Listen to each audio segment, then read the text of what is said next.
Secret అనే ఒక famous English నవల్లో లా ఆఫ్ అట్రాక్షన్ అనే ఒక కాన్సెప్ట్ ఉంటుంది.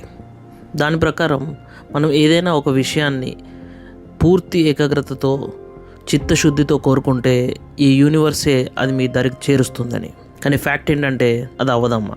ఎందుకంటే వితౌట్ యాక్షన్ మీరు ఎంత పాజిటివ్ థింకింగ్ చేసినా, ఎంత శ్రద్ధతో యూనివర్స్ని కోరుకున్నా అది మీకు ఇవ్వదు. You have to take massive action.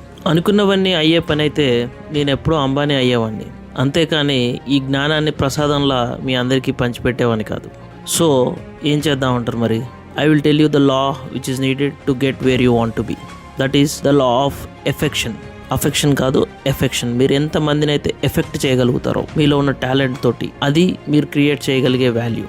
దాని ద్వారానే మీరు అనుకున్న లక్ష్యాన్ని మీరు చేరగలుగుతారు. మీరు మిలియనీర్ అవ్వాలనుకున్నారా? మిలియన్ పీపుల్ కి ఏదైనా ఒక ప్రోడక్ట్ ని సేల్ చేయండి. బిలియనీర్ అవుదాం అనుకుంటున్నారా? చాలా పెద్ద మార్జిన్ తోటి అదే మిలియన్స్ కి అదే ప్రోడక్ట్ ని సేల్ చేయండి. ఫర్ ఎగ్జాంపుల్ మన అంబానీ కాకి ఏం చేసిండు? మన అందరి ఫోన్ లో జియో పెట్టిండు. మన అందరి డేటా అంతా తీసుకుపోయి గూగుల్, ఫేస్బుక్ కోలకు అమ్మేసిండు. లాస్ట్ లో హాట్స్టార్ అనే కంపెనీని కొని మన అందరితోటి రోజు ఐపీఎల్ చూపిస్తూ ఆయన మాత్రం కోట్లు వెనకేసుకుంటుండు. సో నేను చెప్పొచ్చేది ఏంటంటే, again, no matter what you want to do, where you want to go, the core is massive action. Action తీసుకోవాలి అంటే deep work compulsory, focus compulsory. ఈ డిస్ట్రాక్షన్స్ నుంచి దూరంగా ఫోకస్ చేస్తూ నీ లక్ష్యానికి చేరుకోవడానికి ఈ పాడ్కాస్ట్ హెల్ప్ అవుతుందని నేను అనుకుంటున్నాను.